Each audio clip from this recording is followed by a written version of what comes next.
Hello subscribers, welcome back to my channel. நம்ம இன்னைக்கு ஹெல்தியான ஒரு சூப் ரெசிபி பார்க்க போறோம். நட்ஸ் யூஸ் பண்ணி நம்ம சூப் பண்ண போறோம். எப்படி பண்றதுன்றதை பாப்போம். ஃபர்ஸ்ட் பாதாம் பவுடர் எடுத்துக்கிட்டேன். உங்கள்ட்ட பாதாம் பவுடர் இல்ல அப்படினா பாதாமே ஒரு 4-5 பாதாம் எடுத்துக்கோங்க. அப்புறம் கடலை வந்து ஒரு கைப்பிடியில பாதி. அப்புறம் சூடான பால் ஊத்தி ஒரு 30 மினிட்ஸ்க்கு ஊற வைங்க. இப்போ இத நம்ம ஸ்மூத் பேஸ்டா அரைக்க போறோம்.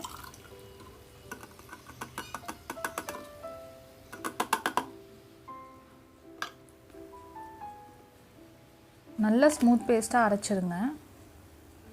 இப்போ நான் ஆல்ரெடி பால் வந்து சூடு பண்ணிட்டு இருக்கேன். அந்த பால்ல இப்போ நம்ம அரைச்சு வச்சிருக்க நட்ஸ் பேஸ்டை ஆட் பண்ண போறோம்.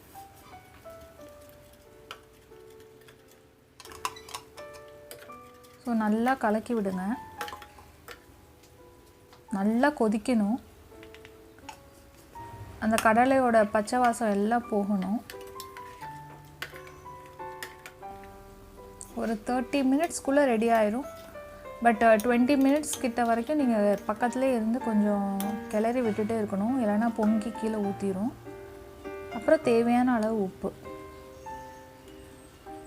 ஃபஸ்ட்டு கொஞ்சமாகவே போட்டுக்கோங்க. சூப் சாப்பிடும்போது உங்களுக்கு வேணும்னா இன்னும் கொஞ்சம் எக்ஸ்ட்ரா ஆட் பண்ணிக்கோங்க.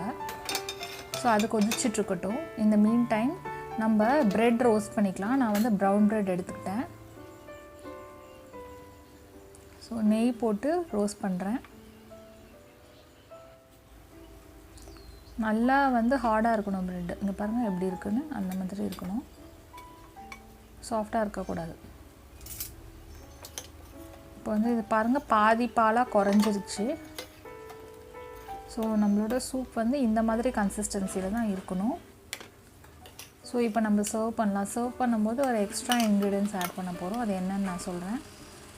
காரத்துக்கு ஏற்ற மாதிரி பெப்பர் பவுடர் ஆட் பண்ணிக்கோங்க.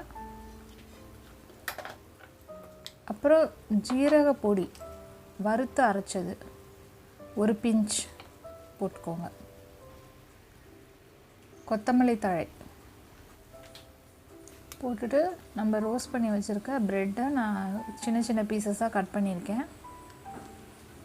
ஸோ இதை டிப் பண்ணி சூப் சாப்பிடும்போது ரொம்ப சூப்பராக இருக்கும். கண்டிப்பாக எல்லோரும் ட்ரை பண்ணி பாருங்கள். என்னோடய சேனலை சப்ஸ்கிரைப் பண்ணுங்கள் சிம்பிள் ரெசிபீஸ்க்கு. தேங்க்யூ ஃபார் வாட்சிங். பாய்.